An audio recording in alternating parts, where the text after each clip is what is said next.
ZEE5 ಇರುವಾಗ ನೀವು ನಿಮ್ಮ ನೆಚ್ಚಿನ ಶೋಗಳನ್ನ ಎಂದಿಗೂ ಮಿಸ್ ಮಾಡಿಕೊಳ್ಳುವುದಿಲ್ಲ. ಅದು ಸಂಪೂರ್ಣ ಉಚಿತವಾಗಿ. ಇನ್ನೂ ಏನಾದ್ರು ಕೊಡೋದಿದೆಯಾ ಅಣ್ಣ? ಖಂಡಿತ ಅಣ್ಣ, ಬರೀ ಒಂದರಲ್ಲೇ ಮುಗಿಸ್ಬಿಟ್ರೆ ಹೆಂಗೆ? ಇನ್ನ ತುಂಬಾ ಖುಷಿ ಬಿಡ್ಬೇಕು ಅವರು. 100% ಇನ್ನೊಂದು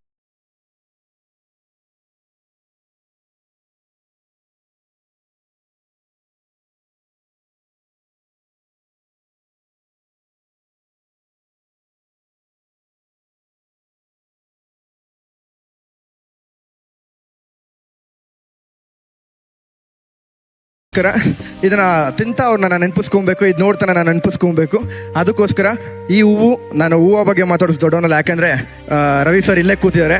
ಹೂವು ಅಂತ ತೋರಿಸ್ಕೊಟ್ಟೆ ಅವರು ನಮಗೆ, ಅದಕ್ಕೋಸ್ಕರ ಅವ್ರಿಗೆ ಹೋಗ್ತದೆ. Thank you so much. ನನ್ನ 2 ವೀಕ್ಸಲ್ಲಿ ನನ್ನ ತುಂಬ ಪ್ರಿಪೇರ್ ಮಾಡಿದ್ದೀರಾ. ನಾನು ಹೇಗೆ ಮಾತಾಡಬೇಕು, ನಾನು ಹೇಗಿರಬೇಕು.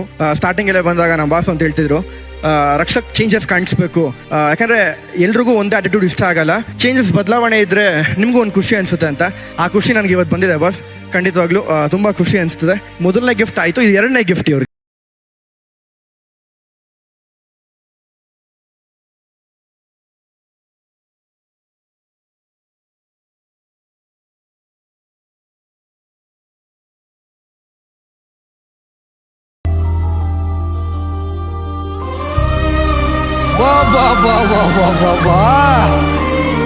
ಇವರು ಬೆಲ್ಲಿ ಡಾನ್ಸರ್ ಅಂತ ಗೊತ್ತಾಯಿತು. ತುಂಬ ಚೆನ್ನಾಗಿ ಡಾನ್ಸ್ ಮಾಡ್ತಾರೆ. ಅದಕ್ಕೋಸ್ಕರ ನನ್ನ ಸೈಡಿಂದ ಈ ಒಂದು ಪುಟ್ಟ ಗಿಫ್ಟು.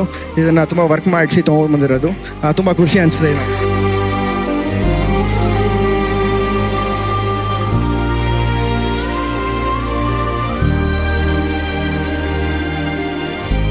ಇನ್ನೂ ಇದೆಯಾ? ಖಂಡಿತ ಅಣ್ಣ, ಇನ್ನೊಂದಿದೆ. ಇನ್ನೂ ಇದೆಯಾ?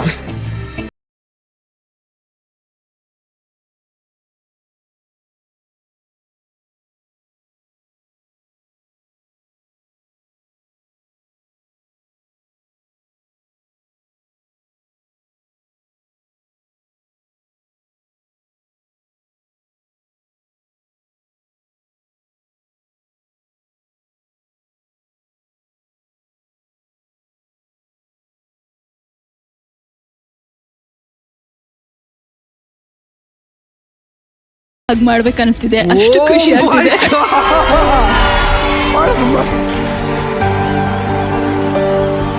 ಫಸ್ಟ್ ಸರ್ಪ್ರೈಸ್ ನಿಜವಾಗ್ಲೂ ಸರ್ಪ್ರೈಸ್ ಆದ್ರೆ, ಯಾರಿಗಾರ ಏನಾರ ಸರ್ಪ್ರೈಸ್ ಕೊಟ್ಟಾಗ ಅವರಲ್ಲಿ ಫಸ್ಟ್ ಮಾತು ತೊದಲುತ್ತೆ. ಆ ಖುಷಿಗೆ ಮಾತು ತೊದಲಕ್ ಸ್ಟಾರ್ಟ್ ಆಯ್ತು. ಅದು ರಮೋದಲ್ಲಿ ಕಾಣಿಸಿದ್ ಫಸ್ಟ್ ಅಲ್ವಾ? ಅವಾಗ ನೀನ್ ಅನ್ಕೊಂಡಿದ್ ಗಿಫ್ಟ್ ಅವಳಿಗೆ ತಲುಪ್ತು ಅಂತ. ಹೌದು. ಯಾರಿಗೆ ಏನದು ಬೆಸ್ಟ್ ಗಿಫ್ಟ್ ಕೊಡೋಕ್ಕಾಗೋದು ಯಾವಾಗಲೂ ಏನಂದ್ರೆ ಬೆಸ್ಟ್ ಮೂಮೆಂಟ್ಸ್ನ ಕೊಡೋದು. ಗಿಫ್ಟ್ ಅಲ್ಲ ಕೊಡೋದು, ದುಡ್ಡಿಂದ ಬೆಲೆ ಕಟ್ಟಕ್ಕಾಗಲ್ಲ. Best moments. ಅವಳಿಗೆಲ್ಲ ಹೋಗ ಪಾಸ್ಟ್ ನೆನಪು ಮಾಡ್ದಲ್ಲ ನೀನು, ಅದು ಬೆಸ್ಟ್ ಗಿಫ್ಟ್ ಕೊಟ್ಟಿರೋದು. ಇದೆಲ್ಲ ಬಿಗ್ ಗಿಫ್ಟ್ ಇರೋದು. ಅವಳು ಏನು ನೆನಪಿಸ್ಕೊಂಡ್ಲಿ ನೋಡು. ಇದು ಯಾವತ್ತು ಫೋಟೋ ಇಡಿಸಿದ್ದು, ಅದು ಯಾವಾಗ ಫೋಟೋ ಇಡಿಸಿ ಅಂತ ಒಂದು ಚಿಪ್ ನೆನಪು ಅವಳು ರಿವೈಂಡ್ ಮಾಡ್ಕೊಂಡ್ಲಲ್ಲ, that is the best moment you created for her. Thank you so much. Thank you. ZEE5 app download ಮಾಡಿ ಎಲ್ಲಾ ಸಂಚಿಕೆಗಳನ್ನು ಸಂಪೂರ್ಣ ಉಚಿತವಾಗಿ ನೋಡಿ.